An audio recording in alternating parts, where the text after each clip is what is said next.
Today's startup offers an inclusive and unbiased stage for startup founders to shine and share their entrepreneurship and startup journeys to inspire international audiences on tech news around the world. Today's startup features ONTrac founder CEO Sen Hong. Welcome, Sen. Can you give us an introduction of yourself, your entrepreneurship story, and your startup? Sure. Thank you so much for inviting me, Cheryl. I want to welcome everyone that's here this morning.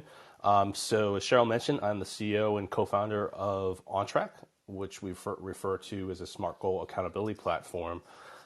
Just a quick kind of backstory on myself and kind of how ONTrac kind of came to be. I was originally a single founder. I had a startup idea probably 10 years ago. It took me all of 10 years to raise the money for it. And unfortunately, I'm not going to go into the details, but unfortunately, that startup failed. After that experience, I candidly experienced a little bit of depression during that time. And to really get myself out of it, I set some goals for myself across a couple different domains. I did a lot of research on how to achieve goals and did a lot of experimentation on it. And so what I found from both my research and myself was that there's kind of five main principles that I find. There's a lot of reasons why people don't achieve goals, but the five that I focus on were: number one, people don't use SMART goals enough, so specific, measurable, achievable, relevant, and time-based goals. They don't, kind of use this method called chunking, where you take this larger goal and chunk it into smaller pieces. They don't kind of commit to and create a specific action plan to achieve that goal. They don't track their progress regularly, and they don't involve accountability partners. And so, ONTrac, essentially what we did is we reverse engineered that into a content medium that basically incorporates all those elements into a specific type of content. So basically, on our platform, which we consider a content platform, a subject matter expert can create a step-by-step action plan for a specific SMART goal. The end user can then download that action plan, have it scheduled out on their calendar, and then share that progress back to the accountability partner. And so, I've got two co-founders. They're both not here. I have a CTO, as well as a CMO, Chief Marketing Officer. And, we've been working on this for a little bit of a year now. We've got a MVP up. We've gotten some early feedback. And right now, our biggest focus is we're working on getting some larger pilots. We are actually in negotiation right now with a larger influencer who is interested in implementing ONTrac in his community of about 700 or 800 people. It's an education / group coaching platform. So that would be a huge milestone for us to implement that. But that's kind of where we are right now. Oh, great. Sen, you mentioned that you have been in the entrepreneurship journey for about 15 years, doing various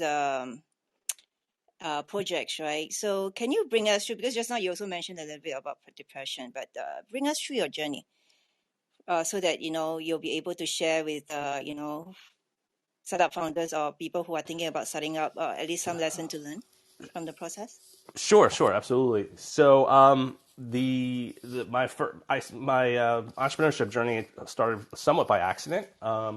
So I was working for a pharmaceutical marketing firm, and I remember this very clearly. It was a Tuesday, and about 60 of us were herded into a conference room like cattle, and they had a PowerPoint presentation, and they had this org chart. And the funny thing about the org chart was no one in the room was in the org chart, and so basically it was a meeting to lay us all off. And so and I remember this very clearly. They said, "Well, we don't have a plan yet, so don't tell your clients." And I was like, "Well, you can't just lay me off and then expect me to tell me what to do." So the first thing I did when I got out of my office was call my client. And so the interesting thing was, they said, "Hey, our relationship is with you, so we want you to run this business." And so I won't say who the client is, but I was lucky enough to have my first client be basically a Fortune 50 pharmaceutical company, and so that really started my journey. I made a lot of mistakes. I had a multi-million dollar contract, and I was 25, never having run a business before.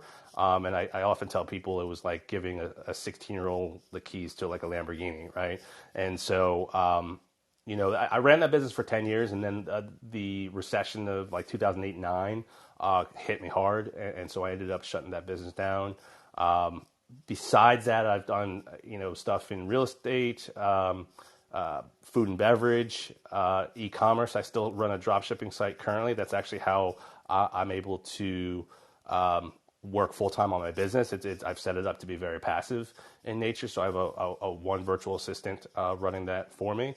And in addition, I also I used to own an insurance agency. I gave some investment to one of my former employees, so I'm a minority partner in her insurance agency. But yeah, so I've been involved with a lot. I've done a lot. I've failed a lot. I've had success as well. So, as you said, entrepreneurship is not a straight line, nowhere close, and so that's really kind of been a huge part of my journey. And actually, as I mentioned before with my story, that it's also been a huge motivation for my current startup. That's great. I saw you in many of those founders' room trying to advise startup founders or wannabe. Uh, from your experience talking to them, what do you think is a very common questions that keep coming back to you? And I'm sure you have experienced it too. So, what is the so-called the best advice that you can give them? Yeah. So there's so many, right? But I think I'll try to keep it the most relevant to Clubhouse. But from what I've seen, and as you know, I run those due diligence rooms with angel investors with John Park, and the things I have seen consistently, and it's kind of a pet peeve, and I call it the Shark Tank effect. I really truly believe that too many founders, their first thought is to raise money, and I think most founders should not worry about that for as long as possible, right? Like we're bootstrapping specifically, and I've raised money before. We raised about 800K for that startup that failed, and it's such a grind. I mean, it took me took me a decade. It shouldn't take quite that long, but either way, it's a long process, right? And I think most people kind of get stuck in this vicious cycle where they want to build something, they need money to build it, and so they go try and raise money, and investors will say, well, you need to have some sort of validation to raise money, and so they're just caught in this cycle. And so I think after my failure, I read Lean Startup, and I'm glad I read it then because I don't think it would have meant as much. And so really, I think most founders should really learn to be scrappy and figure out ways to test their ideas and concepts without having to spend a lot of time and money as quickly as possible. And so, I've become involved. Another thing that I do is I've become involved with a firm out of the UK called Million Labs, where they invest in no-code founders specifically. And so basically the idea is they'll give you a small investment to build out an MVP using no code, which is a fraction of the cost to code it. And so the idea is to use that MVP and test things out as quickly as possible. And so, just through my kind of own failures, I've learned that that's really a really good move for most founders, right? Instead of trying to like build out this huge team and spend a lot of money, like just go and build something really simple and test that idea out. And a lot of times you get traction from it. So that would be kind of my best advice to the majority of founders. Okay, great. Let's go back to your startup now. So you mentioned ONTrac. So what is the stage now at this point? Is So it we post have revenue? No, we're not post revenue yet. There are a couple pilots that we're working on that has the potential to be paid pilots. I think that our biggest focus right now is we are trying to get that first paid pilot. I think the interesting thing we've learned is I've already kind of pivoted a couple times is kind of our early market we're shifting away from. So we actually were early on targeting smaller coaches, and what we found was we're a content platform, and it's a very detailed content platform, right? Like the idea is to create these very specific action plans for people to follow. And what we found is it does take some time to do that. And so some of the smaller coaches that we targeted, they'll have 5 to 10 clients, and each of one of their clients, they'll have 10 different goals that they're working on. And so some of the earlier coaches that we were targeting, I think didn't ultimately want to invest the time in building out the content because they weren't going to see that return. So right now we're actually investigating two two markets. One is kind of a training, larger coaching market. So again, this one influencer has a community of about 1,000 people, a little under 1,000 people. So we're negotiating with him, to bring him on as advisor, and then also kind of do a pilot with his organization. The other area that we're actually working on right now to get a pilot is actually we've got a lot of interest from HR that they want to use our platform to, from a performance management perspective, like helping employees achieve their goals. And what's interesting about that is that's a much more scalable solution, and I think more that market might be more open to building out that content. So that's actually kind of where we're focused our time right now. I see. That's great. So where do you see yourself? Are you doing fundraising now, or are you just bootstrapping and? We're bootstrapping right now. I'm building relationships with. I'm actually talking to an HR investor at 2:30 my time today. I want to answer a couple key questions. I want to have a better sense of what market we're going to target early on. I mean, the beauty of our platform is it's really market agnostic per se, but I think there's going to be some markets that are better than others to get early traction. So I think I want to get a better sense of what market we're going to really kind of go all in on before we actually start fundraising, because I just want to be able to answer some of those key questions in that process. Right. I'm sure right now for the work you're doing on Clubhouse, helping the founders, you're also in a way trying to help yourself to figure out what to do next for your own. That's very good. Yeah, no Time doubt. I well mean, spent. the advisor that we're in negotiation with, I actually met on Clubhouse. So it's been Clubhouse has actually been pretty valuable for us. Oh, since you're touching on this topic, because many people actually mentioned that Clubhouse may be a place for you to, to have some exposure, but there's also a saying that there are too many funny business on Clubhouse. How do you actually help the founders who are really eager to find someone to help them to be able to, be careful not to get onto the wrong foot? Yeah, so we've had actually a lot of conversations on this, and I think the biggest thing is consistency, right? So I actually went the person that we're negotiating with. I've actually was in this gentleman's rooms for probably probably 4 or 5 months, right? So there's two things. So number one is we were going through some pivots, and so I wanted to kind of really get a better sense of who we needed as an advisor. So we really took our time in picking an advisor. But number two was, being in those rooms over time, over a 4 or 5 month period, I do believe, most people that are not genuine, there's going to be inconsistencies that show up over that long of a period of time, right? And so I do think that if you kind of sit back and just listen and just make sure what they say is consistent, and then in addition to that, like Google's my best friend, right? If someone says like I actually did an introduction the other day, and the gentleman said he played volleyball at UCLA. Before I did the introduction, I literally checked to make sure he played volleyball at UCLA. Unfortunately, that's kind of the effect of Clubhouse and what it's been on me. But I think you do your research, and listen, make sure there's consistencies, and if things don't seem right, then listen to your gut. I've learned to do that. Like for instance, just a quick story. I was actually going to bring on a virtual assistant, and I talked to one of her references, and I asked the reference, how she and the person I was talking to met, and she said, when and how, and she said March of last year, and no, January of last year, and they met on Clubhouse. Well, immediately I was like, well, wait a minute, Clubhouse didn't really launch until March, and it was hugely. And so that immediately sent out a red flag. And when I looked at both their profiles, they hadn't joined until December of 2020. So it's just looking for those inconsistencies. Unfortunately, you just have to have a little bit of a paranoia up. I've learned that. So Lindsay's on stage, John Park, they've actually both taught me that. I used to kind of take everyone at their word, but since I've been on Clubhouse, I've really learned to just take 1 or 2 steps deeper into someone's story just to make sure there's some consistency there.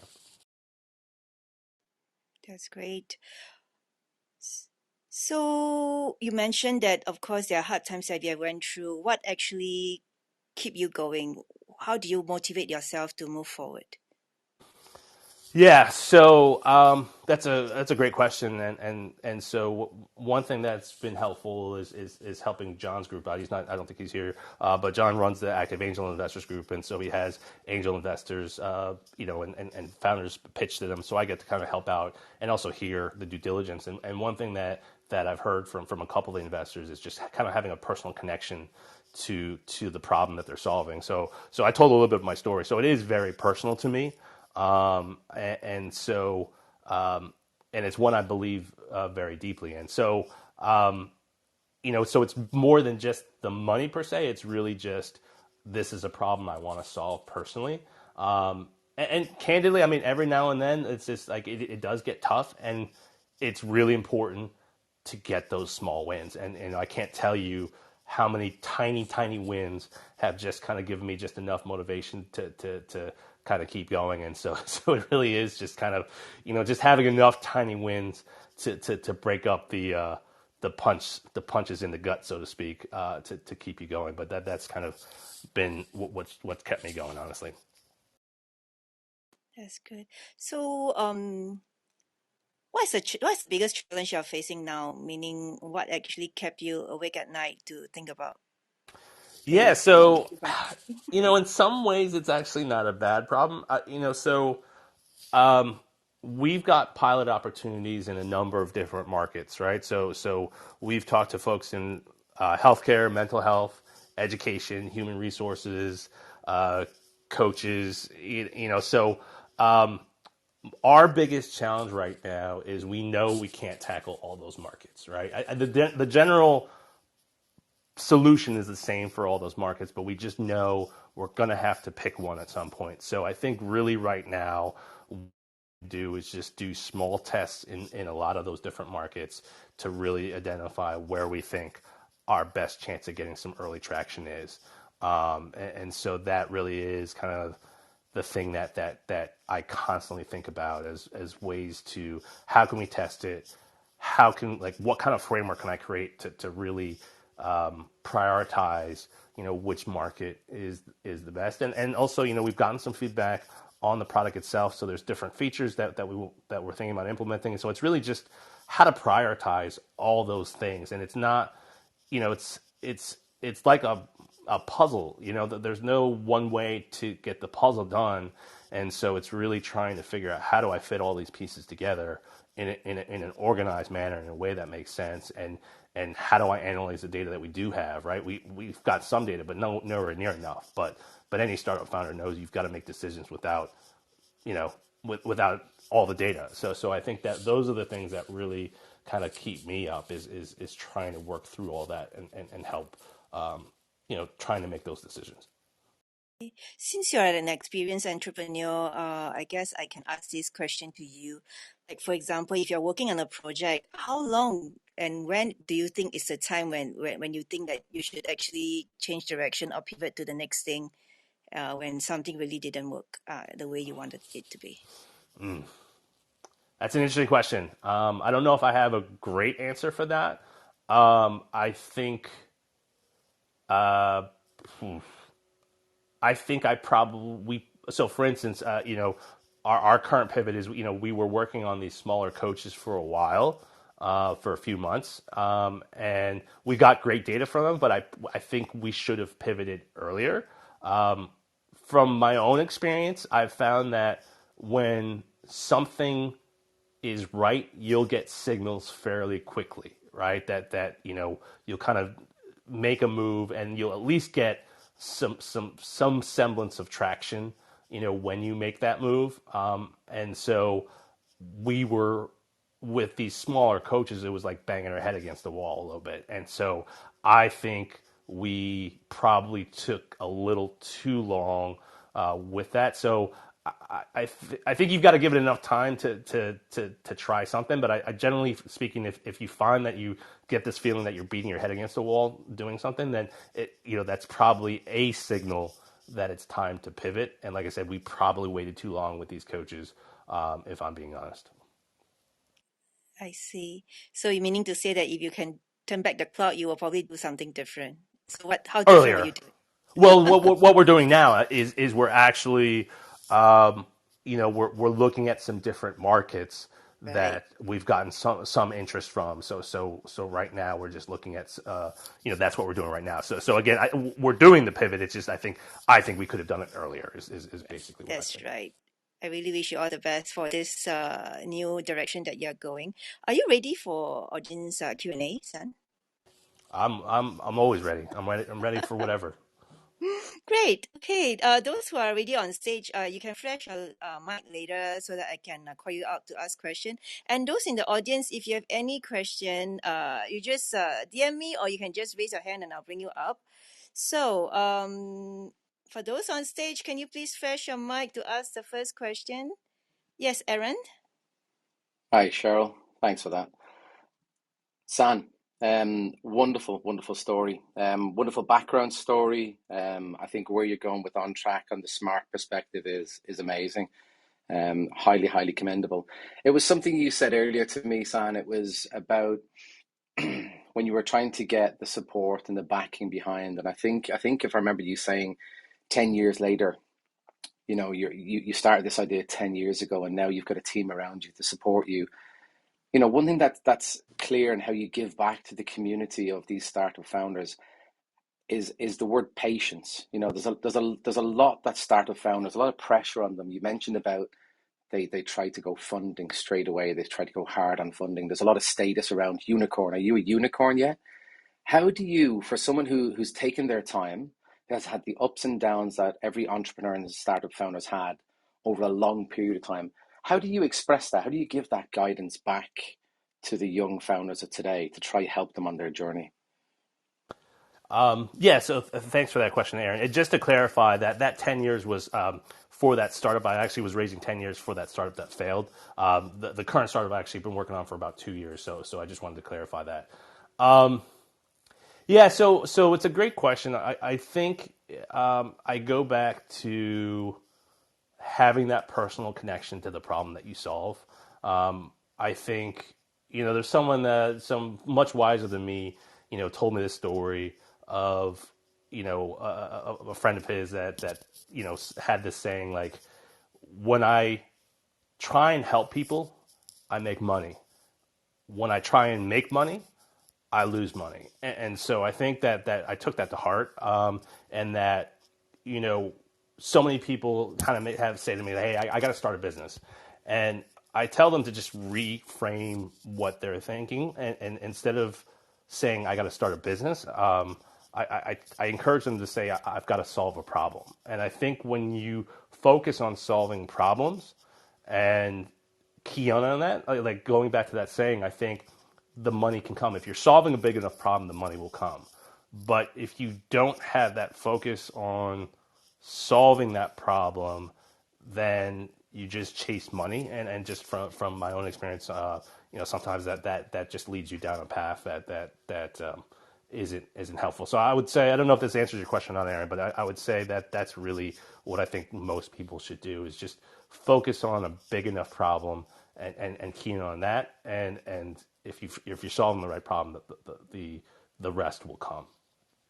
I think it's so relevant, San. It really, really is. Like, for example, someone brought this to my attention recently. Thomas Edison is credited with creating the light bulb, when in fact, it was Warren LaRue who created it before him. But what Edison wanted to do was not just create a light bulb, is he wanted to bring light and energy to cities, right? And he empowered cities. So, his desire to solve a problem was a solution orientated, mindset, and not just about creating that product, and that difference. And I think it's so valid to hear you say that for startup founders now, to focus on the problem that they're trying to solve rather than just generating money for the sake of money, right? Absolutely. Thank you both. Sharon, you can go ahead to ask the next question. Awesome, Cheryl. Thank you. Hi, Sam. So much gems dropped today.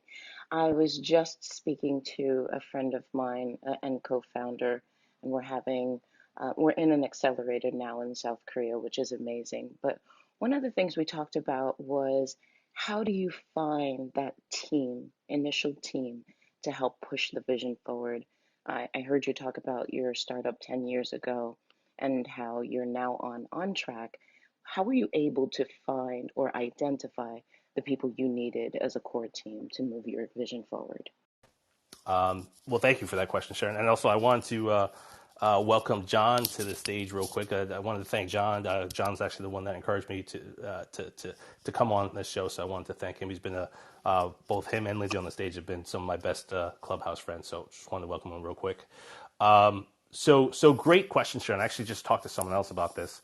So there are a couple things that were important to me as I was identifying the team. And one thing I will say is the longer I pushed on my own, the further I got on my own, the clearer it became on the skill sets that I needed.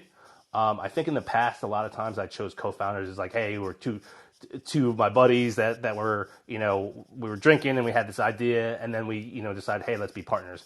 And none of those partnerships worked out, right? Because there was just no strategy behind like us partnering. We didn't necessarily have complementary skill sets and things like that. And a lot of those partners I don't speak to anymore, for better or for worse, right? And so I think it's what happened that was different this time is a couple things. So number one is I got further along. I had a very clear idea of the expertise I needed. I knew I needed technical expertise.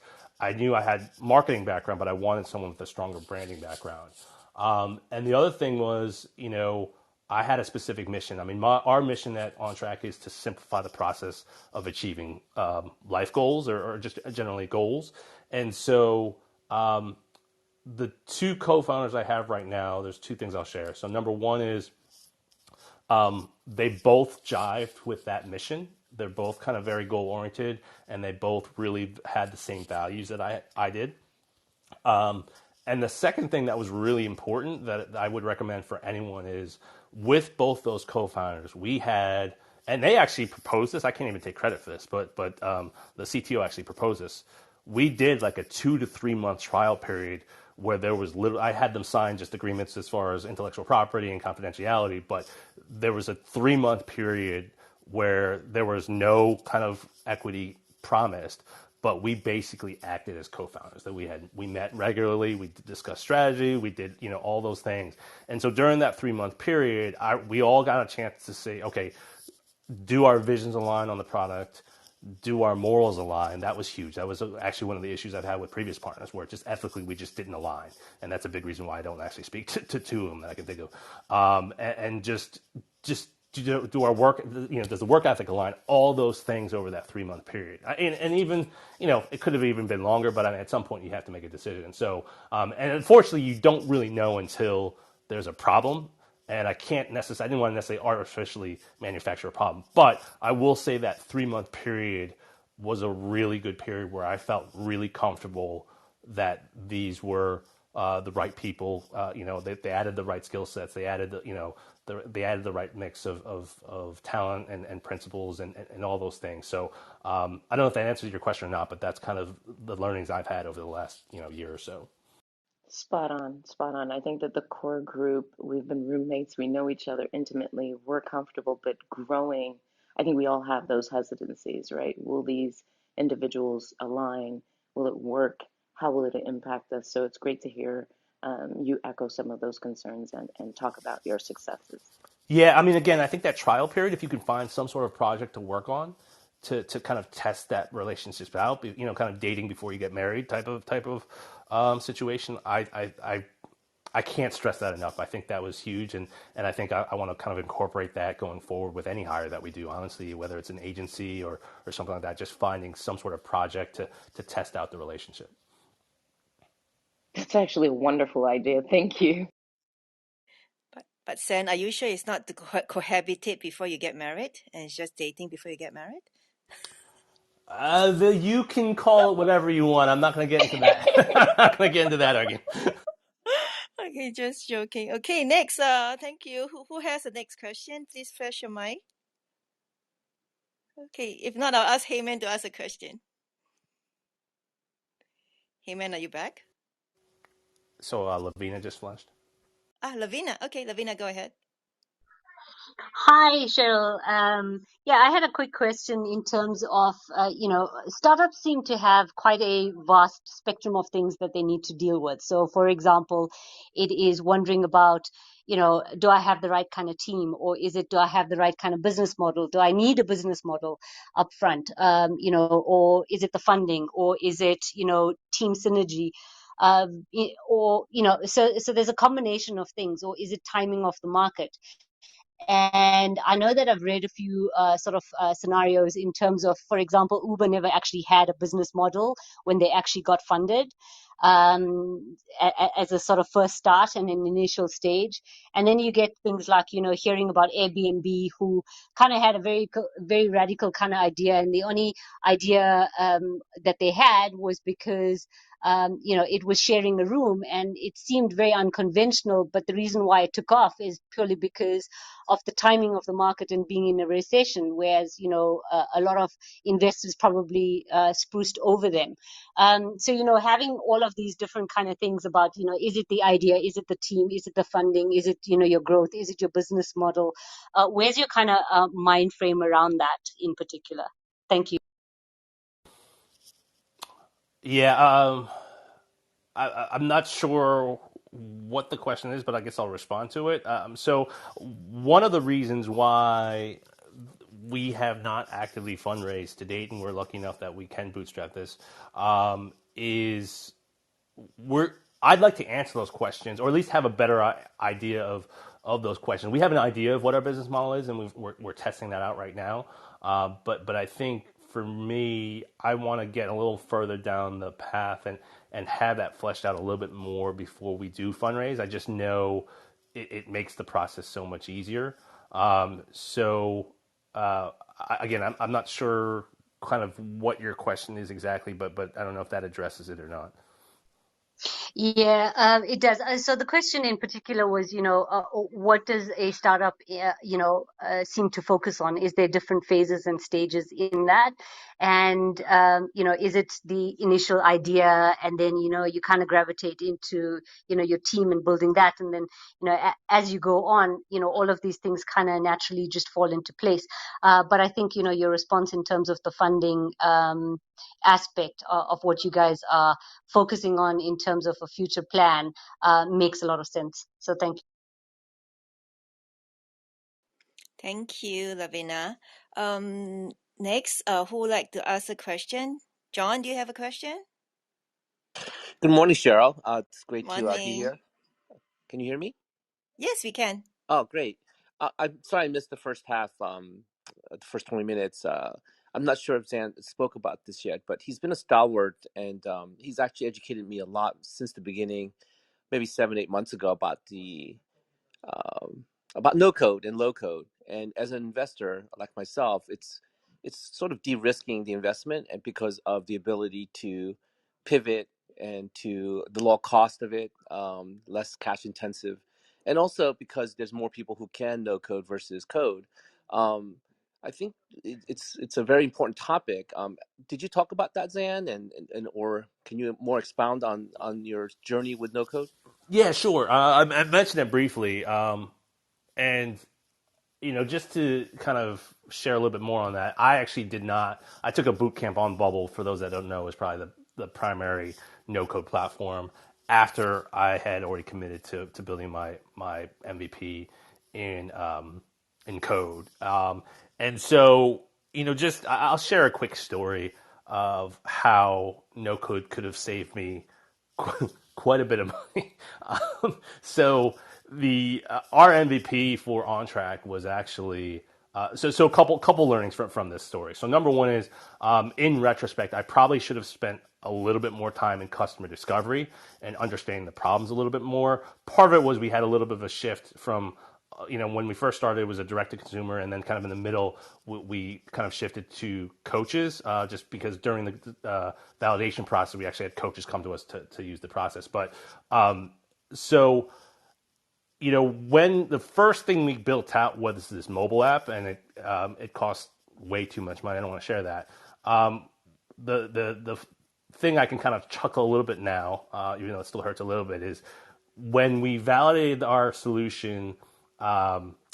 with the coaches, the coaches, love kind of their process of building out the content, but then they went to go use that content with their clients. And some of the early feedback we got from coaches was, hey, our clients don't want another mobile app, which was awesome because I had just spent all this money to build out a mobile app. And so I share that story as it relates to John's question because, in retrospect, what we have now, I could have built out in no code, at least a simpler version. I think ultimately no code would have hit a limit with what we're doing.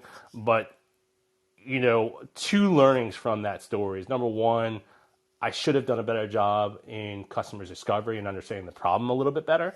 And I think now I have a better sense of how I could have done that. And number two is, similar to raising money, I think, mobile app was like, oh, I got to do a mobile app, right? Everyone's doing a mobile app. And here it is. The first feedback we get is, hey, our clients don't want another mobile app. And so we could have validated that with no code and it would saved us, I'll share, it would have saved us easily 40 or 50 grand.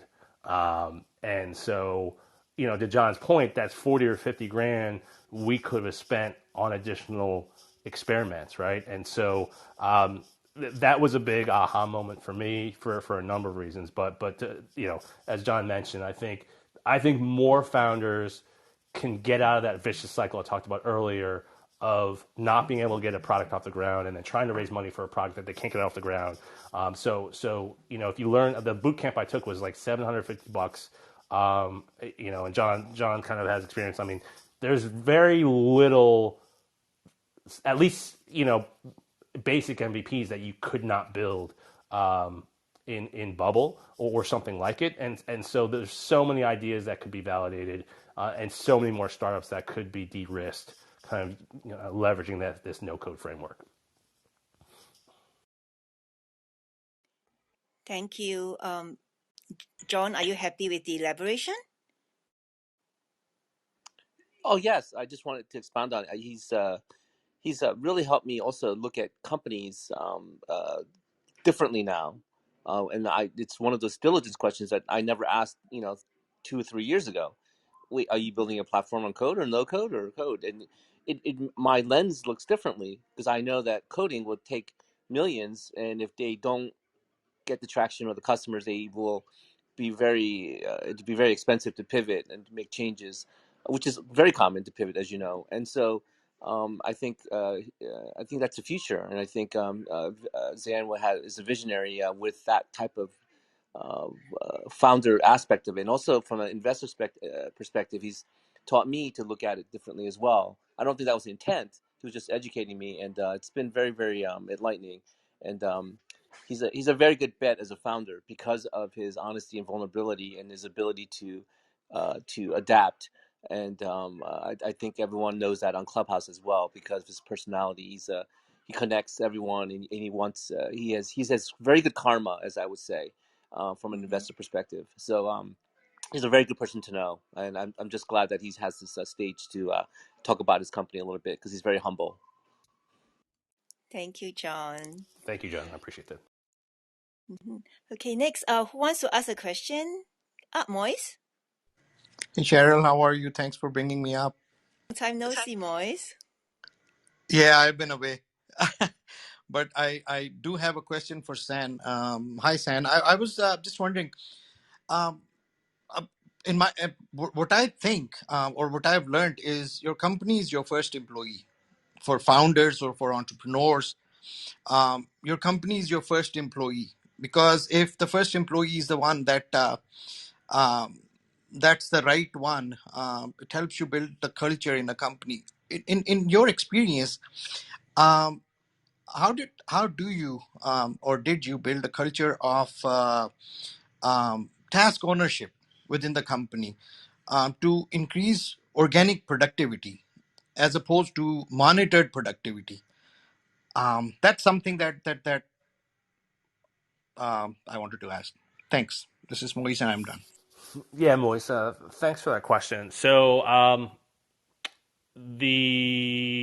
so it's a great question, and I will say that with this startup, I've actually been a lot more intentional with the culture aspect.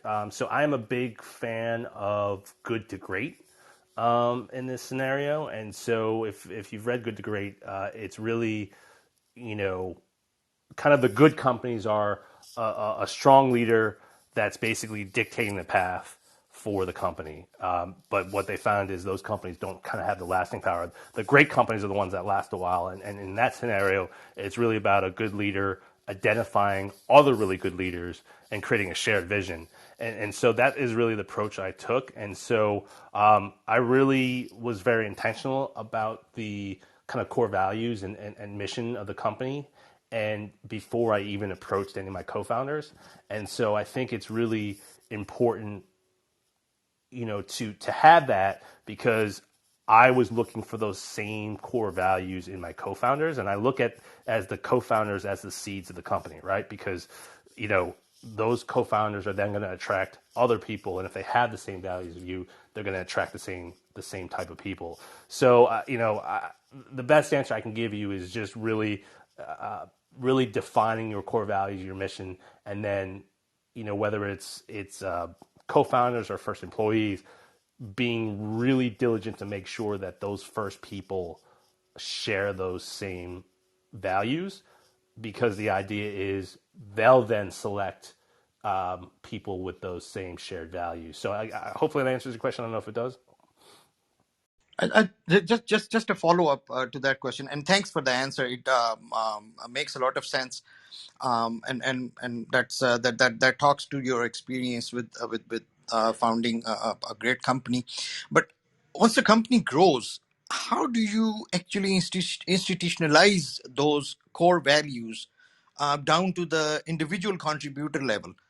And because once the company grows, sometimes those values and the cultural aspects that you're trying to create in a company, they get lost in interpretation or balancing acts between business slash money and productivity. And so you end up cutting corners sometimes. So how do you ensure that they don't get lost while you're trying to produce and satisfy the market that you have achieved at that point? Of course, once a company grows. Thank you. Yeah.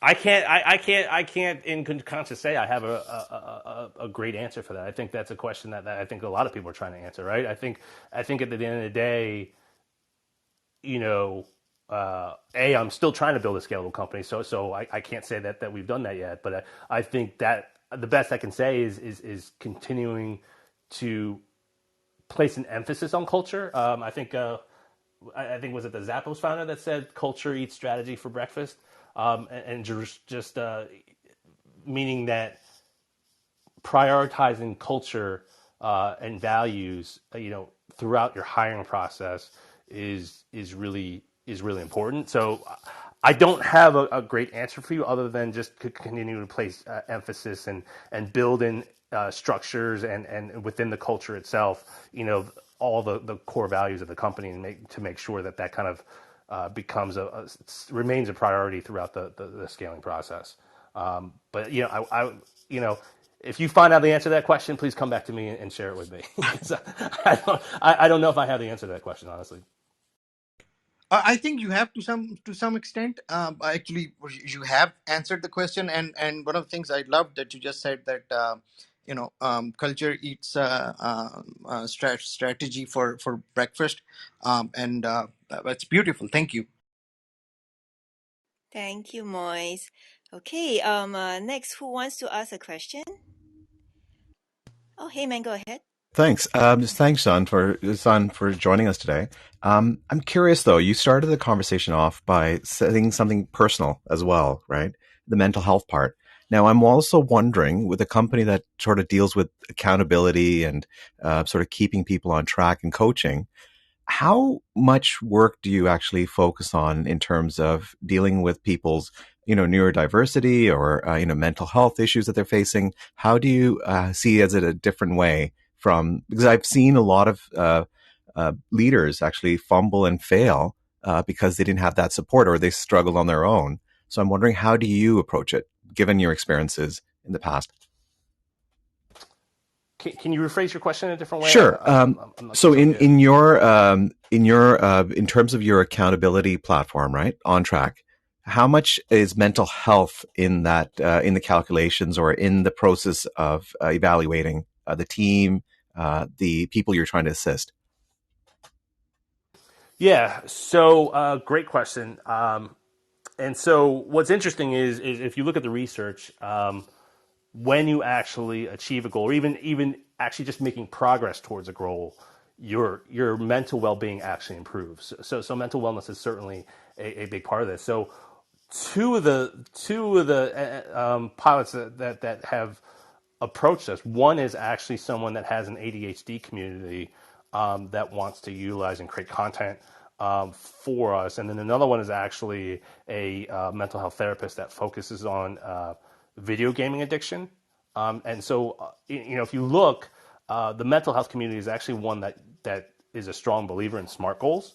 A lot of therapists I know frame a lot of their therapy around SMART goals. So it's a huge part of what we're trying to do is generally speaking, hey, if we help you achieve your goals, we're going to help you feel better about yourself and therefore improve your mental well-being. So again, I'm not sure I'm answering your question, but there's I think regardless of your background, I think and I talked to this earlier. I think it's a strength, one of the strengths and weaknesses. Our platform is designed to help people achieve their goals, regardless of what that goal is.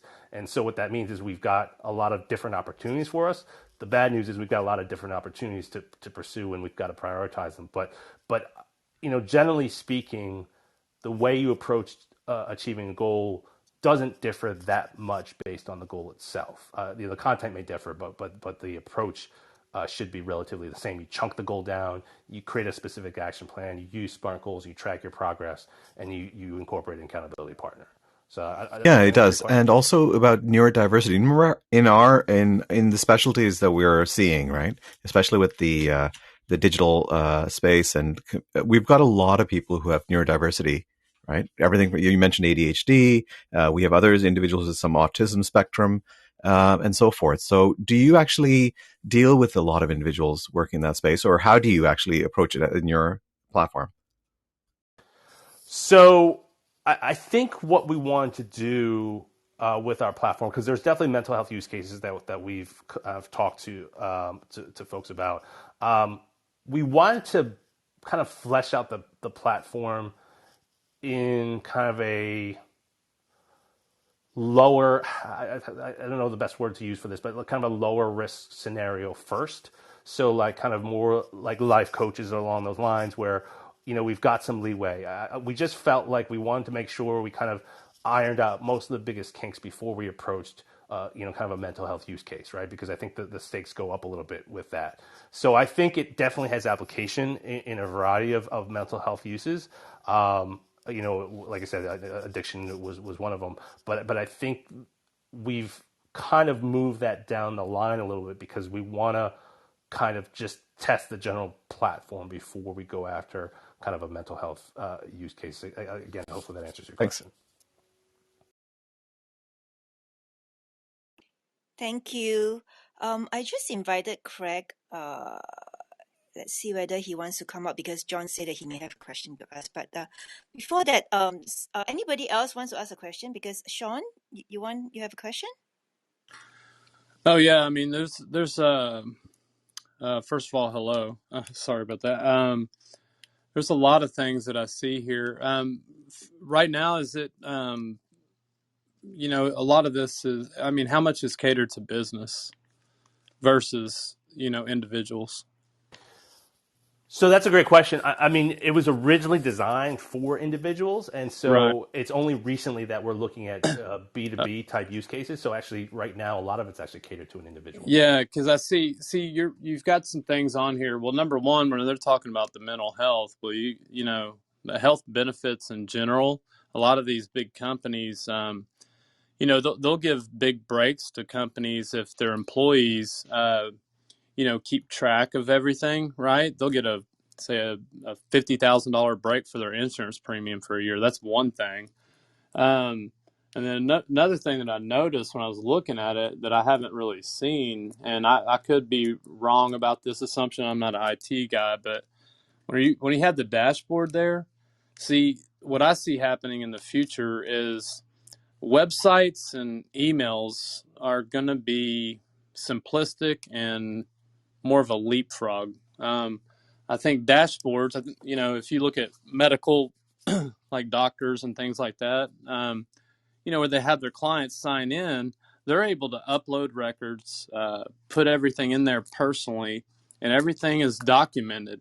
And I think that's the way all of our business is going to go, especially getting into virtual reality, right? There's just too much data to be sending that out through emails and everything, to where if you get the request, whether it was a text, I don't know where it's going to go as far as that goes, but think about it. I mean, you get that request and it's automatically uploaded into your customer's dashboard, which is that's essentially a website. I mean, I see that going that direction. That's why it kind of, it really took me by surprise. And then you have the tracking app. I mean, I was doing this a while back. I mean, looking at like salespeople driving around all crazy all over town, and I went to different companies. It got me started in um, the delivery, industry, just being involved in it. I was like, how do you guys get from point A to point B? Because I got salespeople driving all over, like say Dallas Fort Worth, and they don't even know what they're doing. So all we did is put the zip codes together, broke it up into 5 zones, and we were able to track so they could go see an engineer, an architect, a contractor, everything in zone 1 and 2, and accomplish their goals. So I think once you're in there with that, I mean, that tracking thing would work good for that. I'm sitting there looking at everything, and then you have the e-commerce background, with the supply chain going the way it is. I mean, you're connected with all different type of industries. So there's a lot there, really. So I've been kind of waiting to see that. Thanks, Sean. I appreciate that. I think, as I said, I mean, that's one of the exciting things, and also one of our biggest challenges, right? Is we do think there's multiple verticals we can go in. I think our biggest challenge is we at some point we just need to pick one, and really get that traction. But no, I Right. appreciate that. Yeah. Yeah. Well, I mean, I think, yeah, it's kind of like, it's so, like I try to tell people, it's so hard. Like the finished product seems so simple, but you have to go way above and beyond to take it to a certain point to simplify it again. But I think you could do it to definitely integrate with business as well, and it's got a lot of opportunities. So anyway, that's kind of my thoughts. And by the way, Lavina, if I can kind of answer your question, if she was asking about startups and stuff like that, I think it just depends on the product or service that you're offering. Really, I mean, it's always different. I mean, if you look at Marjorie Post, she bought Bird's Eye Food in 1920 something for $20-something million, equivalent to $300 million today. He never made it back a piece, so it just all kind of depends on what you start up. Thank you, Sean. Okay, San, we still have some time. Is there any plug that you want to drop related to traction or fundraising or hiring, maybe? I'm sorry. What was I missed the first part of that statement. You want to drop any plug? Yeah. So I guess the biggest thing is, one of the kind of we've been working on kind of networking with HR consultants that are really targeting kind of maybe small, like larger, small to mid-sized companies, to partner with them to pilot ONTrac, either with the onboarding use case or something like that. So certainly if there's anyone here that kind of is that or knows someone that would be a good connection, that's really kind of what one of my main focuses right now is to, and I've actually met some good ones so far. So, but that's our biggest need right now. So if anyone kind of knows anyone that's an HR consultant, or is one, then I'd love to connect. Are you only looking at those in US or across the world? Um, yeah, it doesn't matter. We're geographically agnostic, so certainly we would be open to talking to anyone. Great. Okay, Craig just joined us on stage. Craig, do you have a question to ask? Yeah, hey Cheryl, hey Zan. Hope everyone's doing Hi. well.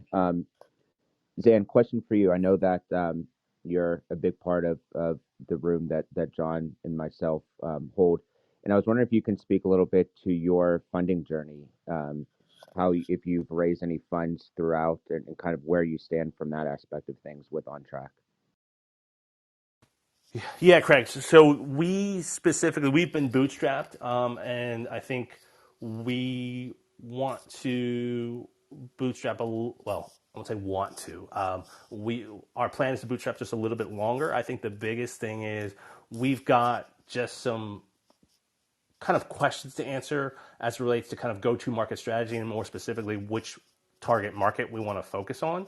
And I just want to fundraise in a position where we know that really strongly have gotten at least a little bit of traction in whatever market we choose. So, it's funny. I feel like people that have fundraised before want to bootstrap as long as possible. And then if you haven't fundraised before, you want to fundraise just because. And so that's really, and I'll be honest, I told both you and John this. I mean, for those of you that don't visit that room, as a founder on the wall, listening to due diligence and listening to how you guys vet these companies, it's really kind of educate. It's the best course I could have taken, really, and so it's given me a better sense of what investors are looking for. At the end of the day, John, I know you won't argue with this. Is at the end of the day, investors want founders to de-risk their investment, and so I do think there's some big questions that we want to answer, so that when we do go to fundraise, we've got really strong answers for. And so I think that's a big part of why we wanted to bootstrap a little bit longer. I think we're making some good progress on that. So I think we're probably, I would say maybe within the next 6 months, maybe a little bit more before we actually want to start fundraising. But I think that's kind of where we're at. I don't know does that answer your question, Craig? Yeah, yeah. So far you've gotten to this stage completely bootstrapped, you said? That's correct. Yep. Awesome. Yeah, I think it's great to obviously bootstrap as much as you time is to raise funds of when that money will help you escalate your growth. So definitely appreciate that answer. Thank you, Craig. Anyone else have any question to us? Or Zen, do you have any last comments? No, I mean, I will say this, that, I want to thank you, Cheryl, for having me on. John's on the phone right now, but I want to thank John for encouraging me to get on here. So, I think it's a great platform. And, if anyone wants to connect, feel free to DM me on the back channel. Yes, please follow San. Whether you want to ask him for any assistance or you have a good HR consultant to recommend to him. Yeah, I'm sure he'll be able to help you. Oh, we have another guest wanting to come up. Let me bring him up first.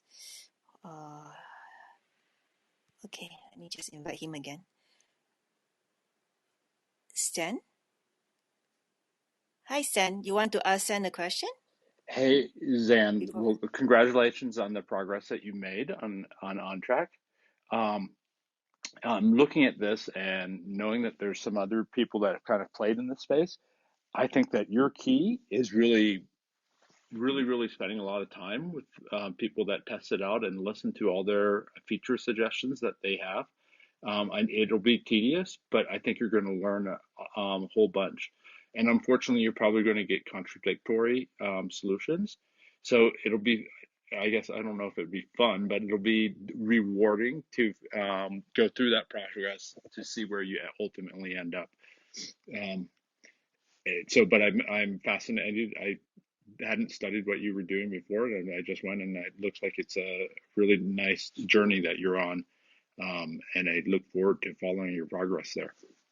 I appreciate that, Stan. No, we've gotten some interesting feedback so far, and I think because with limited resources, we want to kind of just get a little bit more feedback before we implement them. But no, you're absolutely right, and I think I do think we have a differentiated take on what we're doing. But no, you're absolutely right. We definitely have gotten a lot of feedback, and some of it is contradictory. So I think it's just a matter of sifting through all that. And so you said you're wondering what area to focus on. Yeah, that alone is a nice one to figure out.